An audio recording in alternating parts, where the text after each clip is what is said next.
All right, here we are in the shop. See my spare engine there and a new addition along with the old one in the corner. And we got the 6R80 here inside so I can pull the valve body and maybe the core as well. But yeah, let's get into this and make a little progress, shall we?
Bridge seal getting replaced. These 3 stand seals getting replaced. This little guy here, thermostat, getting replaced. The lead frame, this piece right here, being replaced. There's a little bit of metal buildup on this one. Okay, screws figured out. You can see the valve body there on my welding cart.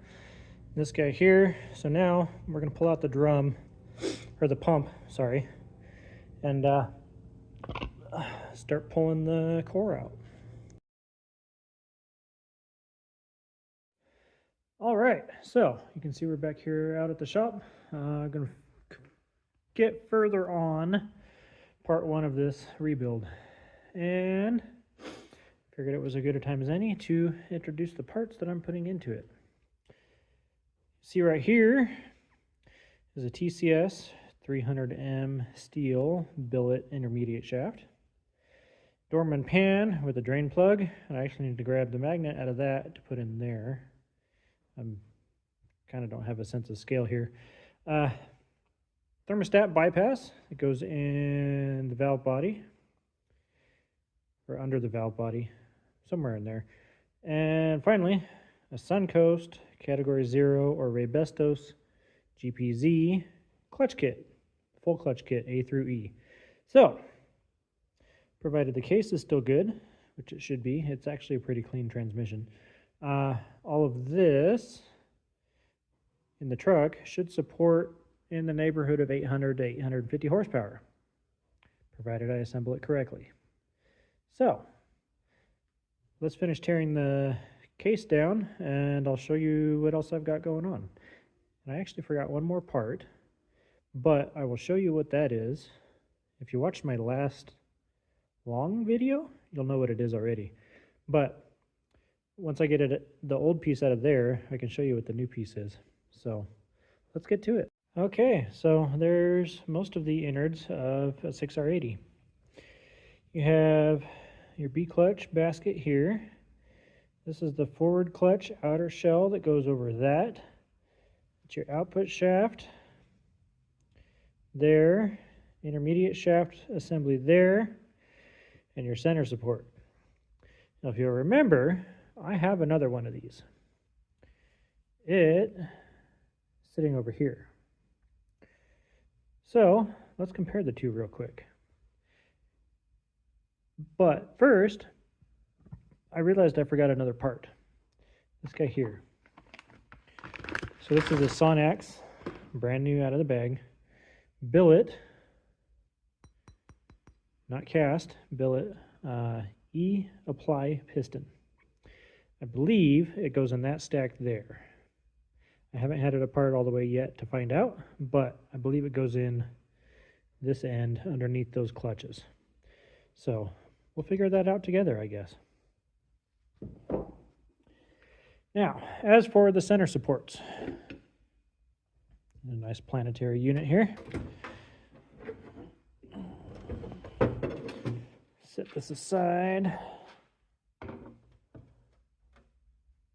Table's a little tippy. I'm sorry. That's why the camera's on a tripod. Move my big old snap ring pliers. Okay, so center supports. If you look close, you can see there's a slight difference between these two. That being, this is bronze and this is aluminum. This piece actually rides right here in this bore here, and this is a new part as machined, brand new virgin part.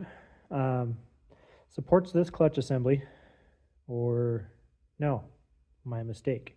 Supports that clutch assembly. This goes through this is the output shaft, so it goes through the rear planet. The reason we do this is because this aluminum surface on that steel surface tends to gall. When you can actually see it a little bit. Here, let me grab that. It's kind of heavy. Oh. Right here. Okay, that's just oil residue. There's a little bit of streaking. Let me zoom in on that.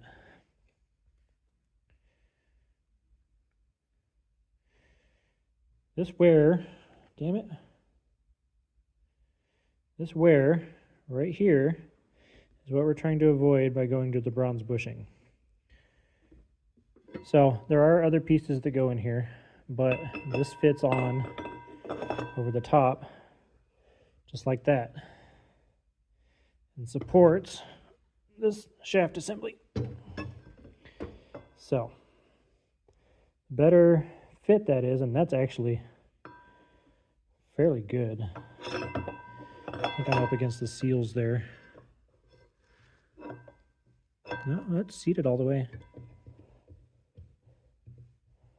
That's a nice tight fit, so that should hold That should hold pretty well. But that's the way it assembles inside the case over here. And then this stack and then the planetary slip over the back. This is the very end.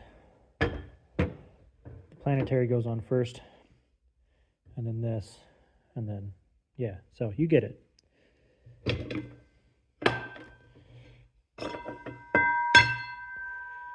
Nice new part. So, yeah, cool. That fits better than I was expecting.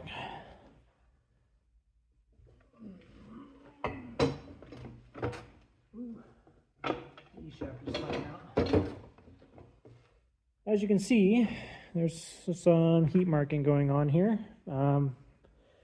Really the only ones I'm concerned about are this one here.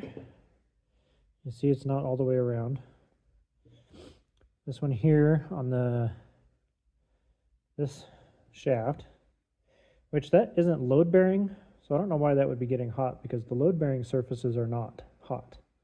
So that may be just an artifact.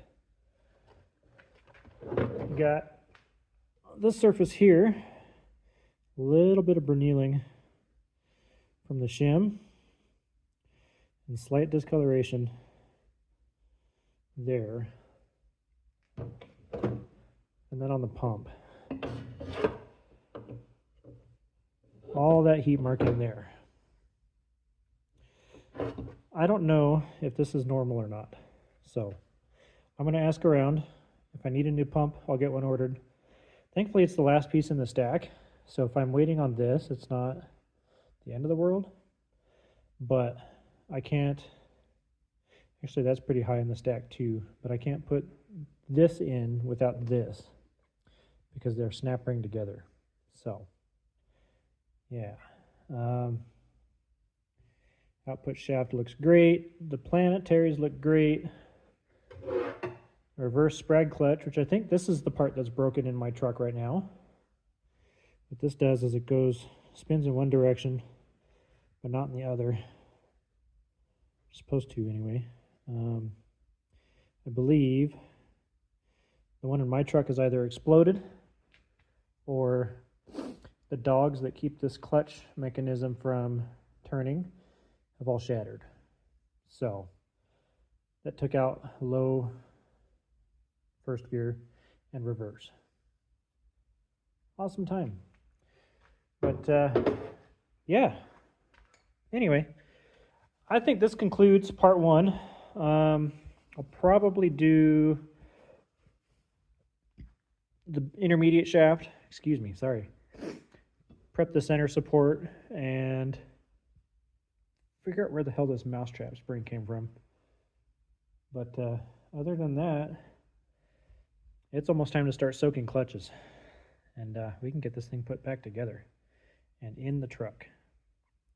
So yeah, thanks for watching.